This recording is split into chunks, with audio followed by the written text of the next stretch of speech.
जगत्पति देहि तनियम कृष्ण त्वाम अहम शरणम गता। अथ श्री अग्नि महापुराण द्विपंचाशत्तमो अध्यायः। चतुःषष्टि योगिनी प्रतिमा लक्षणानि। ओम नमः शिवाय, ओम नमः शिवाय, ओम नमः शिवाय, ओम नमो भगवते वासुदेवाय। ओम देवकी सुत गोविंद वासुदेव जगत्पति देहि तनियम कृष्ण त्वाम अहम शरणम गतः। श्री भगवानुवाच योगिन्याष्टाष्टकं वक्षे इन्द्रादिशान्ततः क्रमात् अक्षोभ्यां रुक्षणी।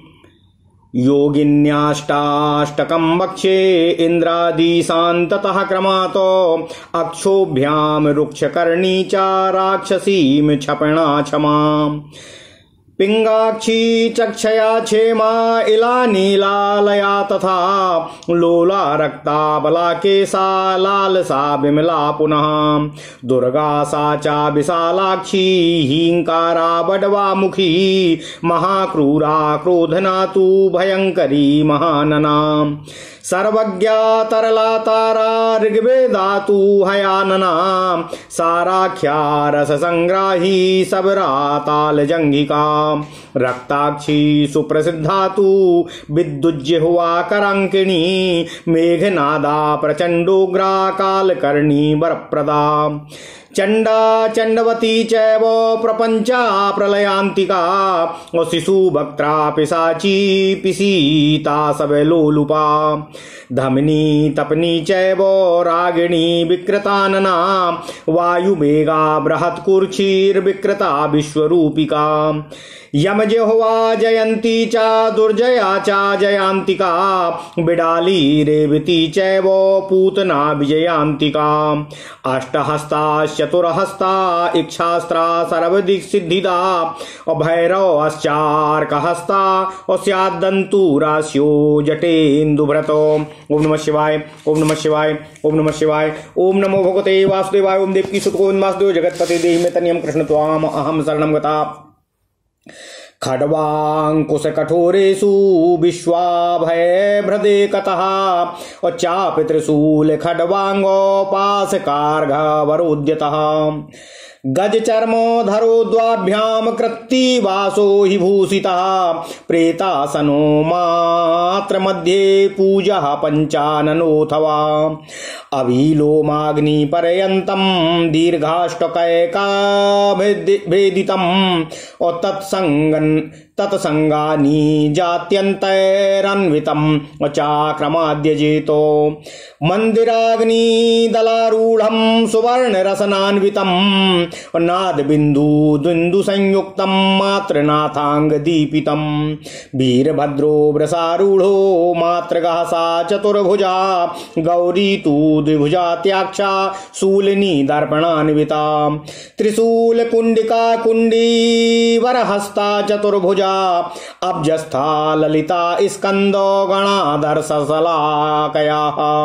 चंडिका दशहस्ता स्यात् खड्ग शूलारी शक्तिधृत।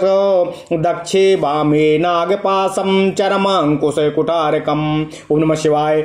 धनु सिंहे च महिषा शूलेनो प्रहतोग्रतः।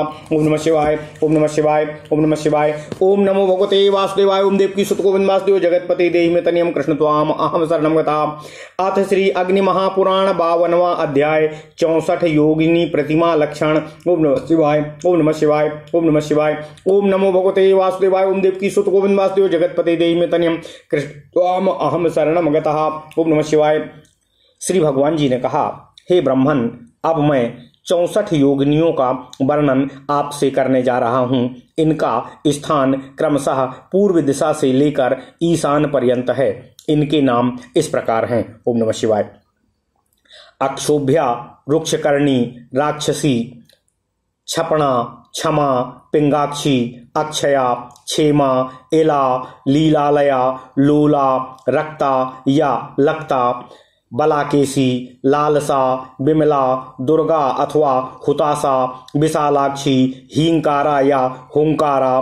बडवामुखी महाक्रूरा क्रोधना भयंकरी महानना। सर्वज्ञा तरला तारा ऋग्वेदा हयानना। सारा रस संग्राही अथवा सुसंग्राही या रुद्र संग्राही। सबरा या संबरा। तालजंघिका, रक्ताक्षी, सुप्रसिद्धा, विद्युज्जिह्वा, करंकिणी, मेघनादा, प्रचंडा, उग्रा, बालकर्णी, वरप्रदा, चंडा अथवा चंद्रा, चंडवती अथवा चंद्रवली, प्रपंचा, प्रलयांतिका, शिशुभक्ता, पिशाची, पिशीता, सबलोलुपा, धमनी, तपनी, रागिणी अथवा वामिनी, विकृतानना, वायुवेगा, बृहत्कुक्षी, विकृता, विश्वरूपिका, यमजिह्वा, जयंती, दुर्जया, जयंतिका अथवा यमांतिका, बिडाली, रेवती, पूतना तथा 64वीं विजयांतिका। ओम नमः शिवाय। ओम नमः शिवाय। 64 योगिनियां 8 अथवा 4 हाथों से युक्त होती हैं, इच्छा अनुसार शस्त्र धारण करती हैं तथा उपासकों को संपूर्ण सिद्धियों का संप्रदान करने वाली होती हैं। भैरव के 12 हाथ हैं, उनके मुख में ऊंचे दांत हैं तथा वे सिर पर जटा एवं चंद्रमा धारण करते हैं। उन्होंने एक तरफ के 5 हाथों में क्रमशः खड्ग, अंकुश, कुठार, बाण तथा जगत को अभय संप्रदान करने वाली मुद्रा धारण कर रखी है। उनके दूसरे तरफ के 5 हाथ क्रमशः धनुष, त्रिशूल, खड्वांग। ओम नमः शिवाय। ओम नमः शिवाय। ओम नमः शिवाय। ओम नमो भगवते वासुदेवाय। ओम देवकी सतगोविंद वासुदेव जगतपति देहि में तनियम कृष्ण त्वाम अहम शरणम गतः। पाशकार्ध एवं बर की मुद्रा से सुशोभित हैं। शेष 2 हाथों में उन्होंने गज चल्म ले रखा है। हाथी का चमड़ा ही उनका वस्त्र है और वे सर्पमय आभूषणों से विभूषित होते हैं।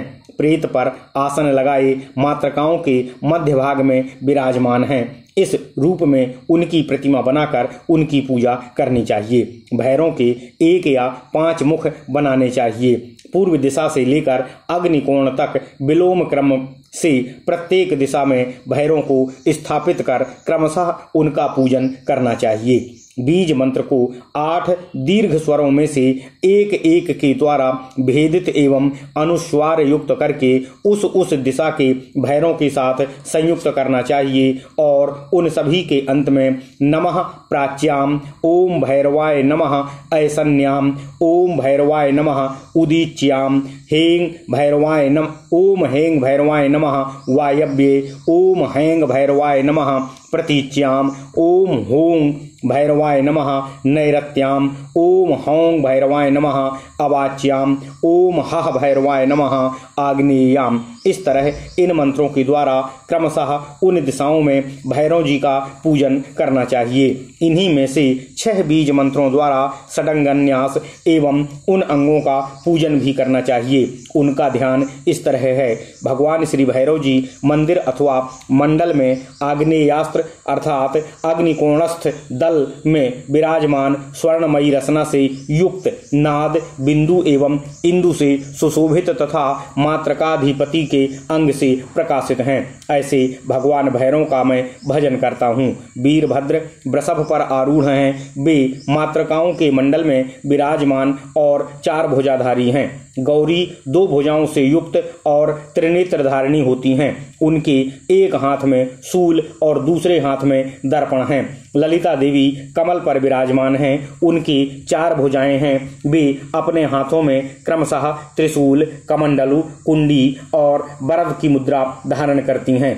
स्कंद की अनुचरी मातृका गणों के हाथों में दर्पण और सलाका होनी चाहिए। चंडिका देवी के 10 हाथ हैं। वे अपने दाहिने हाथ में बाण, खड्ग, शूल, चक्र और शक्ति धारण करती हैं और अपने बाएं हाथों में नागपाश, ढाल, अंकुश, कुठार तथा धनुष लिए रहती हैं। वे सिंह पर सवार हैं और उनके सामने शूल से मारे गए महिषासुर का शव होता है। ओम नमः शिवाय। ओम नमः शिवाय। ओम नमः शिवाय। इस प्रकार महापुराणों में श्रेष्ठ श्री विष्णु वामपाद स्वरूप श्री कृष्ण द्वैपायन भगवान श्री व्यासकृत श्री अग्नि महापुराण अंतर्गत आगत विषयों का विवेचन संबंधी 52वां अध्याय पूरा हुआ।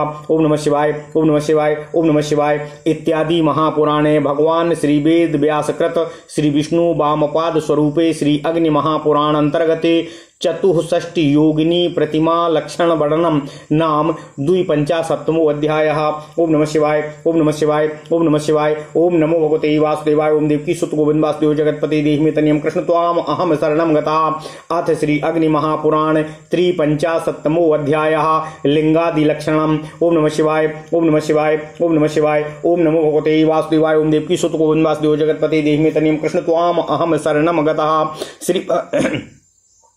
श्री भगवान उवाचो लिंगादिलक्षणम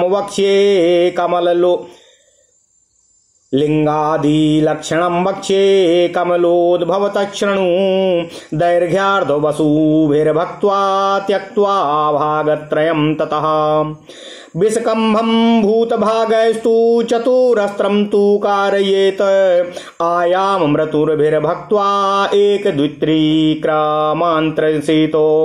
ओम नमः शिवाय। ब्रह्मा विष्णु शिवांशेषु धर्ममानोऽयमुच्यते चतुरस्रोऽस्य करणार्धं गुह्यकोडेषु लाञ्छयेतो। अष्टाग्रो वैष्णवो भागः सिद्ध्यत्येव न संशयः षोडशास्त्रं ततः कुर्यात् द्वात्रिंशास्त्रो ततः पुनः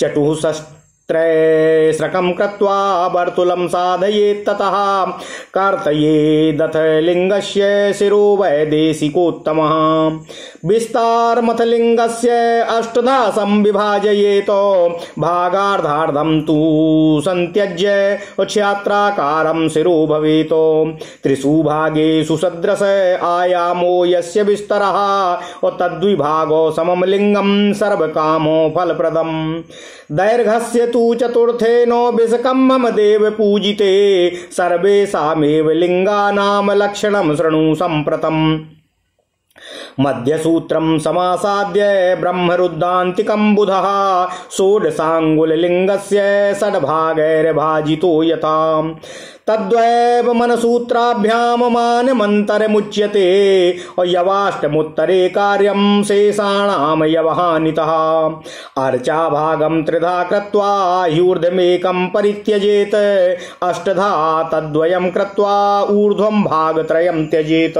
ओम नमः शिवाय, ओम नमः शिवाय, ओम नमः शिवाय। ओम नमो भगवते वासुदेवाय। ओम देवकी सुत गोविंद वासुदेव जगतपते देहि तनियम कृष्ण त्वाम अहम शरणं गता। ओम नमः शिवाय। ऊर्ध्वं तु पंचमा भागाद ब्राह्म्य लेखाम प्रलंबयेत भागमेकं परित्यज्य संगमम कारयेत तयोः एतत् साधारणम प्रोक्तम लिंगानाम लक्षणं मया सर्वसाधारणम वक्ष्ये पिंडिकान्तं निबोध मे ब्रह्मभागो प्रवेशं च ज्ञात्वा लिंगस्य योच्छ्रयं न्यसेद ब्रह्मशिलां विद्वान् सम्यक् कर्मशिलोपरि तथा समुच्छयं ज्ञात्वा पिंडिकां प्रविभाजयेत द्विभागमुच्छ्रितं पीठं विस्तारे लिंगसंमितं त्रिभागं मध्यतः खातं कृत्वा पीठं विभाजयेत स्वामानार्धत्रिभागेण बाहुल्यं परिकल्पयेत बाहुल्यस्य त्रिभागेण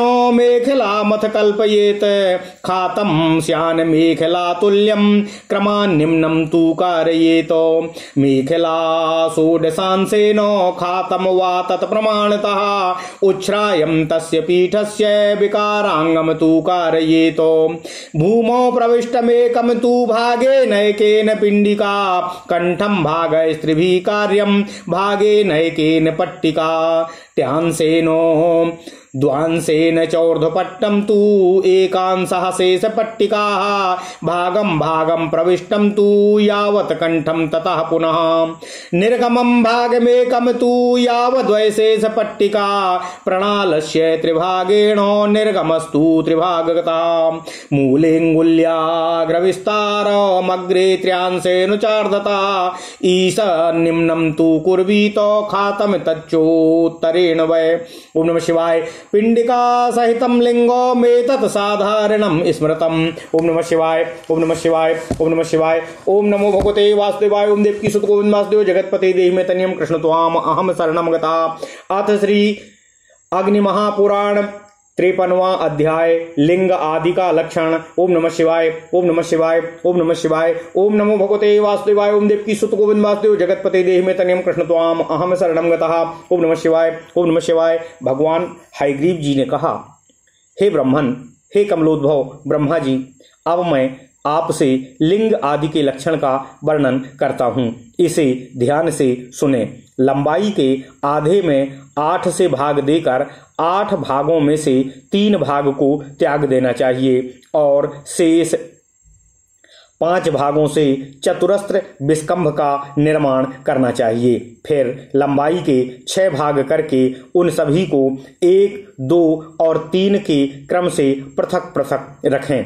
इनमें पहला भाग ब्रह्मा का, दूसरा भाग विष्णु का और तीसरा भाग भगवान शिव का है।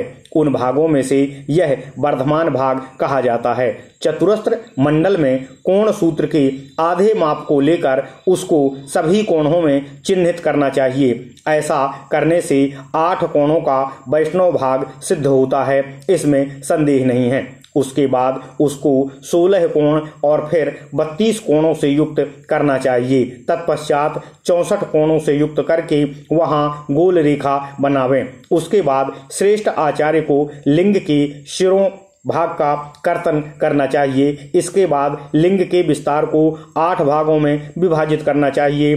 फिर उनमें से एक भाग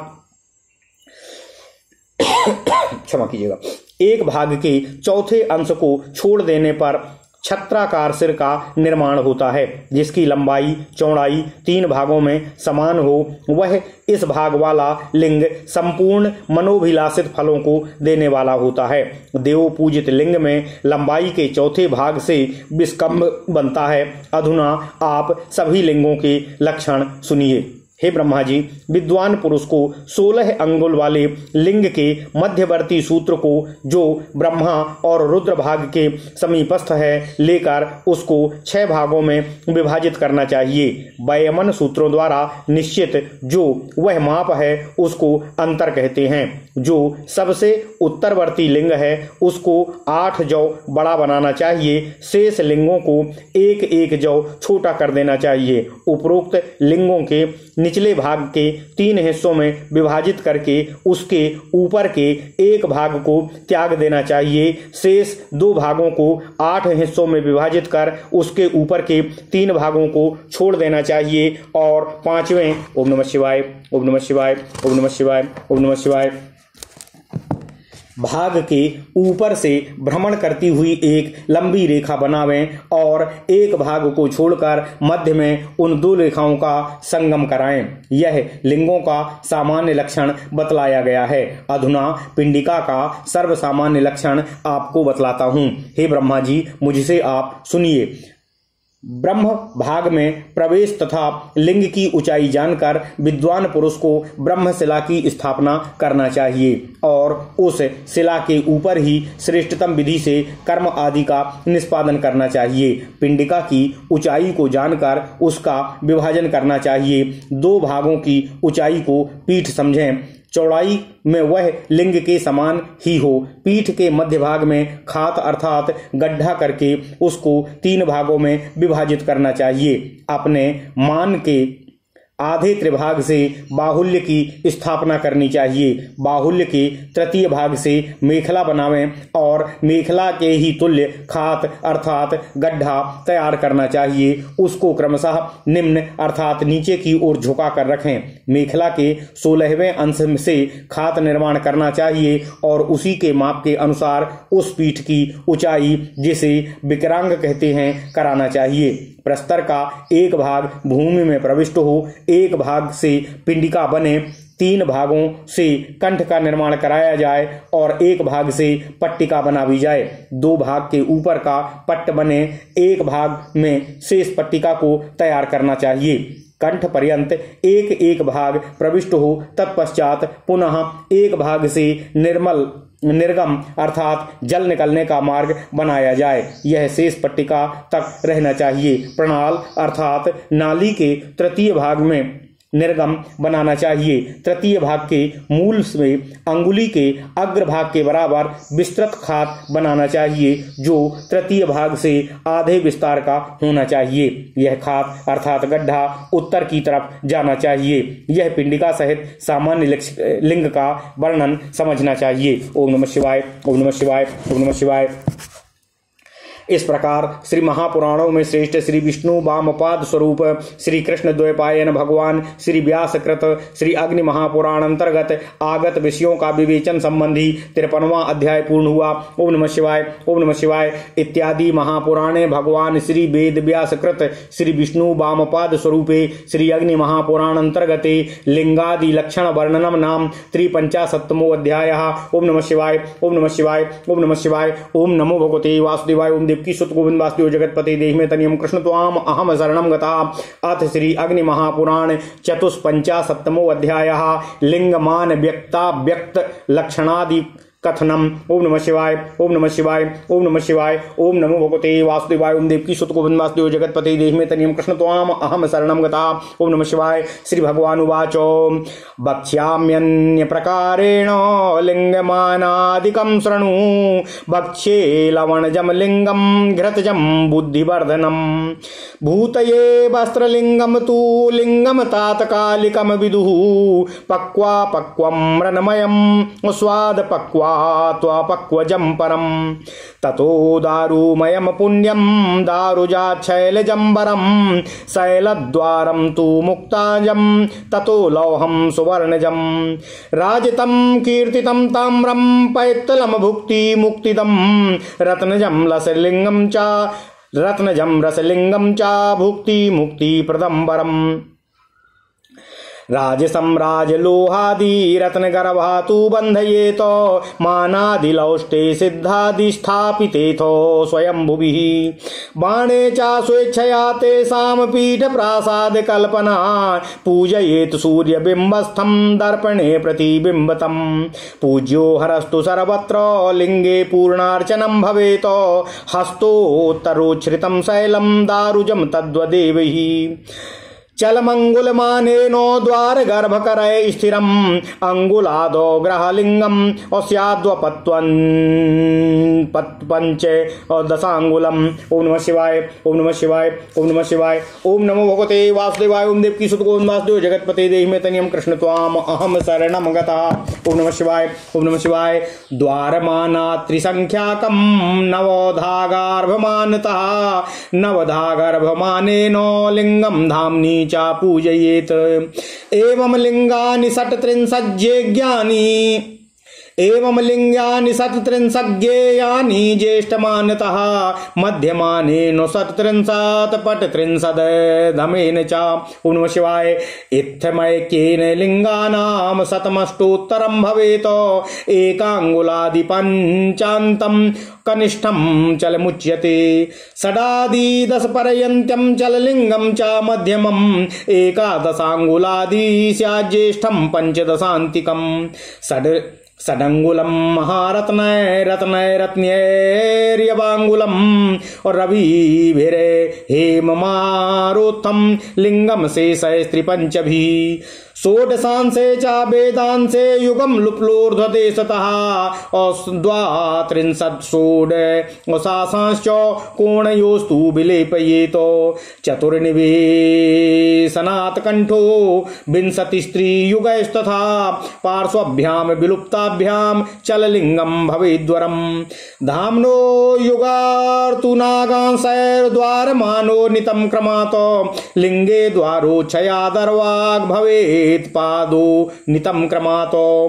गर्भार्धेनाधमं लिंगम भूतांशय शास्त्रीभिर्भवरम तयोर्मध्ये सूत्राणि सप्त संपातयेत समम् एवं स्योर्नव सूत्राणि भूतसूत्रस्य मध्यमं द्वयान्तरो वामवाभागस्य लिंगानां दीर्घता नवो हस्ताद्विवर्ध्यते हस्तो यावत् स्योर्नवो पाणयः हीनमध्योत्तमं लिंगं त्रिविधं त्रिविधात्मकम् एकैकलिङ्गमध्येषु त्रीणि त्रीणि चापादशः लिंगानि घटयेत् धीमान् षट्सु चाष्टोत्तरेषु च। ओम नमः शिवाय, ओम नमः शिवाय। स्थिर दीर्घ प्रमाणस्तु द्वार गर्भो करात्मिका भागे समचाप्यमी समचा देवे समतुल्य संगीतम चत्वारि लिंग रूपाणि विस्कम्भेन तु लक्षयेत दीर्घ मायान्वितं कृत्वा लिंगम कुर्यात् त्रिरूपकम चतुरष्टाष्टवर्तं च तत्त्वत्रय गुणात्मकं लिंगानामीप्सितं धैर्यं तेन कृत्वाङ्गुलानि वै ध्वजाध्याय सुरैर्भूतैर्शिखिर्भिर्वाहरेत कृति तान्यङ्गुलानि यच्छेषं लक्षये च शुभाशुभं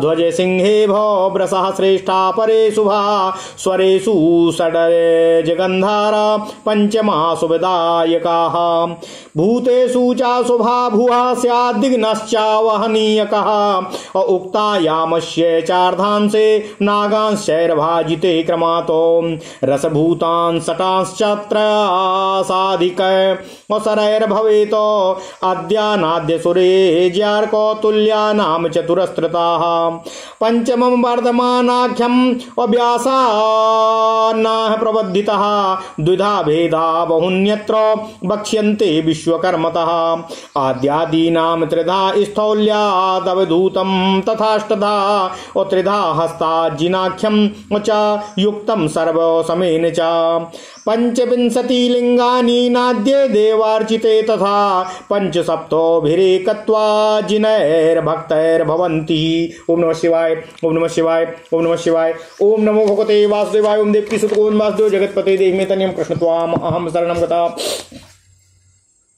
चतुर्दशसहस्राणि चतुर्दशशतानि च एवमष्टाङ्गुल विस्तारो नवैकोकरे गर्भतः तेषां कोणार्धकोणास्थैश्छिन्द्यात् कोणानि सूत्रकै विस्तारं मध्यता कृत्वा स्थाप्यं वा मध्यतस्त्रयम् विभागादूर्ध्वमाष्टास्त्रो द्वयाष्ट्रः सह स्याच्छिवांसकः पादाज्वन्वन्त को ब्रह्मा नभ्यन्तो विष्णुरित्यतः।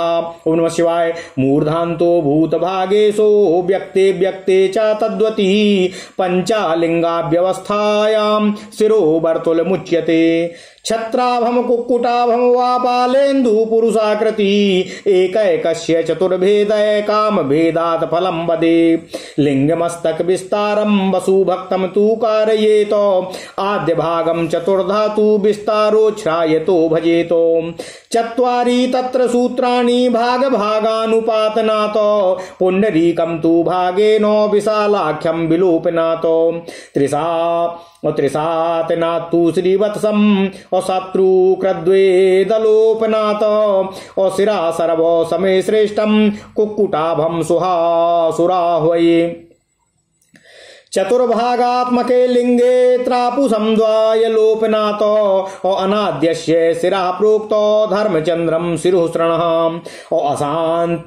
असात् प्रान्ते योगाशयश्च अद्वायकहान्यामृताक्षकम् अपूर्णबालेन्दुकुमुदम् अत्रिदिवेदोक्षयात् क्रमात् चतुस्त्रिरेखं वदनम् अमुखलिङ्गो मतः शृणु पूजा भागा प्रकर्तव्यो मूर्त्याग्निपद कल्पितः।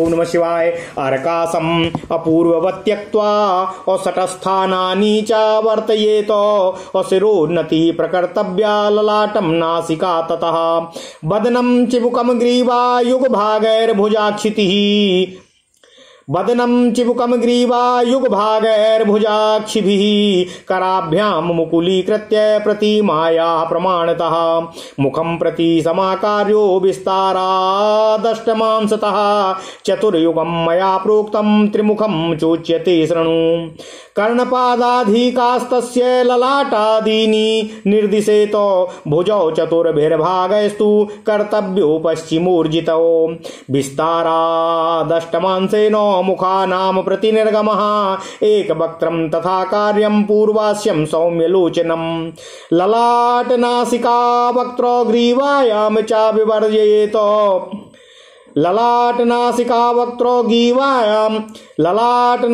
वक्त्रो ग्रीवायाम चा विवर्तयेत भुजाच पंचमासेनो भुजहीनं विवर्तयेत विस्तारस्य सदंसेन अमुखैर्निर्गमनं हितं सर्वेषां मुखलिंगानां त्रपुसंवाथ कुक्कुटम।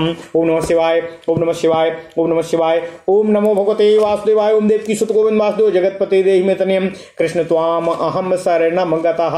ओम नमः शिवाय, ओम नमः शिवाय, ओम नमः शिवाय। ओम नमो भगवते वासुदेवाय। ओम देवकी सुत गोविंद वासुदेव जगतपते देहि मे तनयम् कृष्ण त्वाम अहम शरणं गतः। अथ श्री अग्नि महापुराण 54वां अध्याय लिंगमान एवं व्यक्ता व्यक्त लक्षण आदि कथनम। ओम नमः शिवाय, ओम नमः शिवाय, ओम नमः शिवाय। ओम नमो भगवते वासुदेवाय। ओम देवकी सुत गोविंद वासुदेव जगतपते देहि मे तनयम् कृष्ण त्वाम अहम शरणं गतः। भगवान श्री हयग्रीव जी ने कहा, हे ब्रह्मन, अब मैं आपसे अन्य प्रकार से लिंग आदि का वर्णन करने जा रहा हूं, आप उसे सुनो। लवण तथा घृत से निर्मित शिवलिंग बुद्धि को समृद्धि प्रदान करने वाला होता है। वस्त्रमय लिंग ऐश्वर्य संप्रदायक होता है। उसको तात्कालिक अर्थात केवल एक बार ही पूजा के उपयोग में आने वाला लिंग माना गया है। मिट्टी से बनाया हुआ शिवलिंग दो तरह का होता है, पक्व तथा अपक्व। अपक्व से पक्व श्रेष्ठ माना गया है। उसकी अपेक्षा काष्ठ का बना हुआ शिवलिंग अधिकतर पवित्र और पुण्य संप्रदायक होता है। काष्ठमय लिंग से प्रस्तर का लिंग श्रेष्ठ होता है और प्रस्तर से भी मोती का और मोती से स्वर्ण का बना हुआ लिंग श्रेष्ठतम समझना चाहिए। चांदी, तांबे, पीतल, रत्न तथा रस अर्थात पारद या पारे से बना हुआ शिवलिंग भोग और मोक्ष को देने वाला एवं श्रेष्ठ होता है। रस अर्थात पारद आदि के लिंग को रांगा, लोहा, स्वर्ण, तांबा आदि तथा रत्न के अंदर आबद्ध करके विधिवत स्थापित करना चाहिए। सिद्ध आदि पुरुषों के द्वारा स्थापित स्वयंभू लिंग आदि के लिए माप आदि करना अभीष्ट नहीं होता है। ओम नमः शिवाय, ओम नमः शिवाय, ओम नमः शिवाय। मानलिंग अर्थात नर्मदेश्वर लिंग के लिए भी यही बात है, अर्थात उसके लिए भी वह जितने अंगुल का हो उस तरह का मान यदि आदि आवश्यक नहीं है। वैसे शिवलिंगों के लिए अपनी इच्छा के अनुसार पीठ और प्रासाद का निर्माण करवा लेना चाहिए। सूर्य मंडलस्थ शिवलिंग को दर्पण में प्रतिबिंबित करके उसका पूजन करना चाहिए। देवाधिदेव भगवान श्री शिव शंकर सभी जगह पूजनीय हैं, परंतु शिवलिंग में उनके अर्चन की पूर्णता होती है। प्रस्तर अर्थात पत्थर से बना शिवलिंग एक हाथ से अधिक ऊंचा होना चाहिए। काष्ठ में लिंग का मान भी ऐसा ही है। चल शिवलिंग का स्वरूप अंगुल मान के अनुसार निश्चित करना चाहिए तथा स्थिर लिंग का द्वारमान, गर्भमान तथा हस्तमान के अनुसार फिर भी ग्रह में पूजित होने वाला चल लिंग 1 अंगुल से लेकर 15 अंगुल तक का हो सकता है, तो भी उसमें कोई दोष नहीं होता है। ओम नमः शिवाय, ओम नमः शिवाय, ओम नमः शिवाय। ओम नमो भगवते वासुदेवाय। ओम देवकी सुत गोविंद वासुदेव जगतपते देहि मे तनयम् कृष्ण त्वाम अहम शरणं गतः। ओम नमः शिवाय। द्वारमान से लिंग के 3 भेद हैं। इनमें से प्रत्येक के गर्भमान के अनुसार 9 प्रभेद होते हैं। इस तरह कुल 27 प्रभेद समझने चाहिए। इनके अतिरिक्त करमान से 9 लिंग और हैं, इनकी देवालय में पूजा करनी चाहिए। इस तरह सभी को एक में जोड़ने से 36 लिंग मानने चाहिए। ये ज्येष्ठ मान के अनुसार हैं। मध्यम मान से और अधम अर्थात कनिष्ठ मान से भी 36 शिवलिंग हैं, ऐसा समझना चाहिए। इस तरह सभी लिंगों को एकत्रित करने से 108 शिवलिंग हो जाते हैं। 1 से लेकर 5 अंगुल तक का चल शिवलिंग कनिष्ठ शिवलिंग कहलाता है। 6 से लेकर 10 अंगुल तक का चल लिंग मध्यम कहा जाता है तथा 11 से लेकर 15 अंगुल तक का चल शिवलिंग ज्येष्ठ कहा जाता है। महामूल्यमान रत्नों का बना हुआ शिवलिंग 6 अंगुल का तथा अन्य रत्नों से निर्मित शिवलिंग 9 अंगुल का, स्वर्ण भार का बना हुआ 12 अंगुल का तथा शेष वस्तुओं से निर्मित शिवलिंग 15 अंगुल का होना उत्तम माना गया है। लिंग शिला के 16 अंश करके उसके ऊपरी 4 भागों में से पार्श्ववर्ती 2 भाग निकाल देना चाहिए। फिर 32 अंश करके उसके दोनों कोणवर्ती 16 अंशों को लुप्त कर देना चाहिए। फिर उसमें 4 अंश मिलाने से कंठ होता है, अर्थात तात्पर्य यह कि 20 अंश का कंठ होता है और उभय पार्श्ववर्ती 3 गुणे 4 बराबर 12 अंशों को मिटाने से ज्येष्ठ चल लिंग बनता है। प्रासाद की ऊंचाई के मान को 16 अंशों में विभाजित करके उसके 4, 6 और 8 अंशों द्वारा क्रमशः हीन, मध्य और ज्येष्ठ द्वार निर्मित होता है। द्वार की ऊंचाई में से 1/4 कम कर दिया जाए तो वह लिंग की ऊंचाई का मान होता है। लिंग शिला के गर्भ के आधे भाग तक की ऊंचाई का शिवलिंग अधम अर्थात कनिष्ठ होता है और 3 भूतांश अर्थात 3 गुणे 5 बराबर 15 अंशों के बराबर की ऊंचाई का शिवलिंग ज्येष्ठ कहा गया है। इन दोनों के मध्य में बराबर बराबर की ऊंचाई पर 7 जगह सूत्रपात अर्थात सूत्र द्वारा रेखा करना चाहिए। इस तरह 9 सूत्र अर्थात सूत्र निर्मित रेखा चिन्ह होंगे। इन 9 सूतों में से 5 सूतों की ऊंचाई के माप का शिवलिंग मध्यम होता है। लिंगों की लंबाई या ऊंचाई को उत्तरोत्तर 2-2 अंश के अंतर से होती है। इस तरह लिंगों की दीर्घता बढ़ती जाती है और 9 लिंग निर्मित हो जाते हैं। यदि हाथ के माप से 9 लिंग बनाए जाएं तो पहला लिंग 1 हाथ का होता है, फिर दूसरे के माप में पहले से 1 हाथ बढ़ जाता है। इस तरह 9 हाथ की लंबाई पूरी नहीं हो जाती। इस तरह शिला या कंठ की माप में 1-1 हाथ बढ़ाते जाना चाहिए। ऊपर जो हीन, मध्यम और श्रेष्ठ 3 तरह के लिंग बताए गए हैं उनमें से प्रत्येक के 3-3 भेद होते हैं। बुद्धिमान पुरुष 1-1 लिंग में विभाग पूर्वक 3-3 लिंग का निर्माण कराए। 6 अंगुल और 9 अंगुल के शिवलिंगों में भी 3-3 लिंगों का निर्माण कराए। स्थिर लिंग द्वारमान, गर्भमान तथा हस्तमान इन 3 दीर्घ प्रमाणों और मापों के अनुसार बनना चाहिए। कथित 3 मापों के अनुसार ही उनकी 3 संज्ञाएं भगेश, जलेश तथा देवेश, विस्कंभ अर्थात विस्तार के अनुसार लिंग के 4 रूप लक्षित करना चाहिए।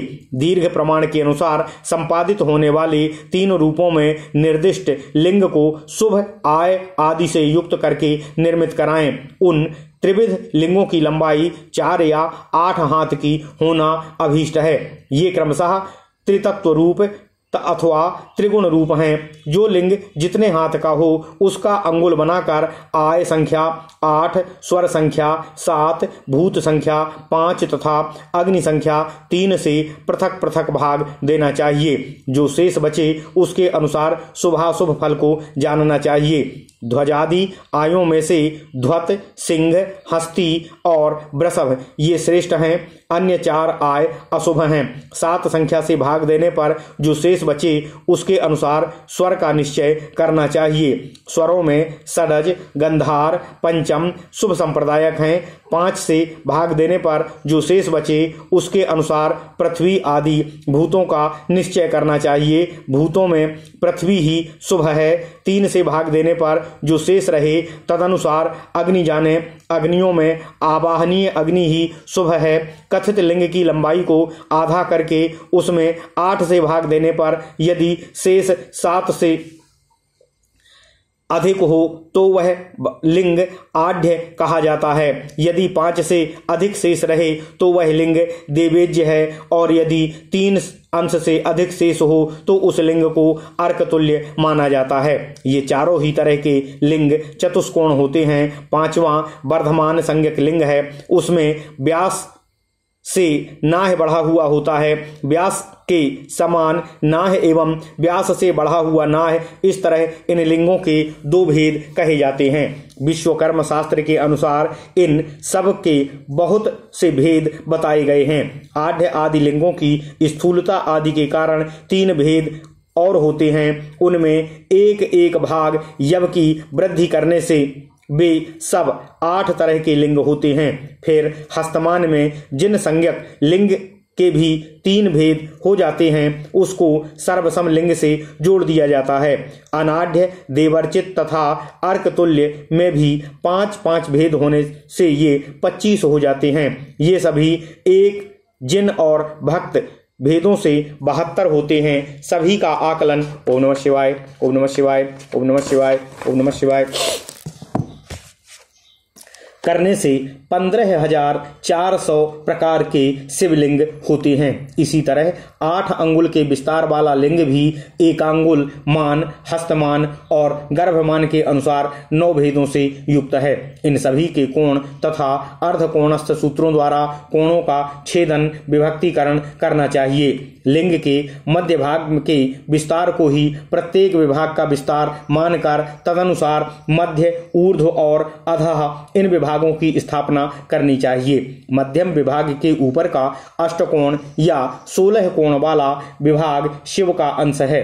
पाद या मूल भाग से जानु पर्यंत लिंग का अधोभाग है वह ब्रह्मा का अंश है तथा जानु से नाभि पर्यंत लिंग का मध्यम भाग है वह भगवान श्री हरि विष्णु का अंश है।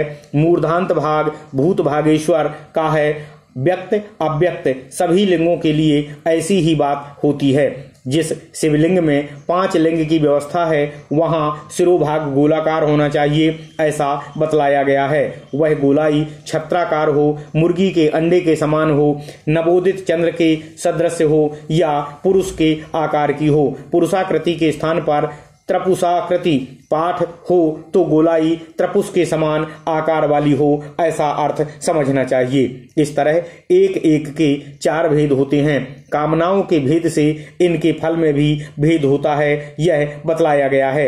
लिंग के मस्तक भाग का विस्तार जितने अंगुल का हो उतनी संख्या से 8 का भाग देना चाहिए। इस तरह मस्तक को 8 भागों में विभाजित करके आदि के जो 4 भाग हैं उनका विस्तार और ऊंचाई के अनुसार ग्रहण करना चाहिए। एक भाग को छांट देने से पुंडरीक नामक लिंग होता है। 2 भागों को लुप्त कर देने से विशाल संज्ञक लिंग बनता है। 3 भागों का उच्छेद कर देने से उसकी श्रीवत्स संख्या होती है और 4 भागों का लेप कर देने से उस लिंग को शत्रुकारक कहा गया है। शिरोभाग तब सभी तरफ से सम हो तो श्रेष्ठ माना गया है। देव पूज्य लिंग में मस्तक भाग कुक्कुट के अंड की भांति गोल होना चाहिए। चतुर्भागात्मक लिंग में से ऊपर का 2 भाग मिटा देने से त्रपुस नामक लिंग होता है। यह त्रपुस अनाढ़ संज्ञक शिवलिंग का सिर माना गया है। ओम नमः शिवाय। हे ब्रह्मा जी, अर्धचंद्राकार सिर के विषय में सुनो। शिवलिंग के प्रांत भाग में एक अंश के 4 अंश करके एक अंश को त्याग दिया जाए तो वह अमृताक्ष नामक धारण करता है। दूसरे, तीसरे और चौथे अंश का लेप करने पर क्रमशः उन शिवलिंगों को पूर्णेंदु, बालेंदु और कुमिद संख्या होती है। ये क्रमशः चतुर्मुख, त्रिमुख और एक मुख होते हैं। इन तीनों को मुखलिंग भी कहा जाता है। ओम नमः शिवाय। हे ब्राह्मण, मुखलिंग के विषय में पूजा भाग की त्रिविध कल्पना करनी चाहिए। मूर्ति पूजा, अग्नि पूजा तथा पद पूजा पूर्वत द्वादशांश का त्याग करके 6 भागों द्वारा 6 स्थानों की अभिव्यक्ति करनी चाहिए। सिर को ऊंचा करना चाहिए तथा ललाट, नासिका, मुख, चिबुक तथा ग्रीवा भाग को भी स्पष्टतया व्यक्त करना चाहिए। 4 भागों या 4 अंशों द्वारा जो दोनों भुजाओं तथा दोनों नेत्रों को प्रकट करना चाहिए। प्रतिमा के प्रमाण के अनुसार मुकुलाकार हाथ बनाकर विस्तार के अष्टमांश से 4 मुखों का निर्माण करना चाहिए। प्रत्येक मुख सभी तरफ से सम होना चाहिए। यह मैंने चतुर्मुख लिंग के विषय में बतलाया है। अब मैं त्रिमुख लिंग के विषय में आपको बतला रहा हूँ। त्रिमुख लिंग में चतुर्मुख लिंग की अपेक्षा कान और पैर अधिक हो जाते हैं। ललाट आदि अंगों का पूर्वत ही निर्देश करना चाहिए। 4 अंशों के 2 भुजाओं का निर्माण करना चाहिए जिनका पिछला भाग सुदृढ़ एवं सुस्पष्ट हो।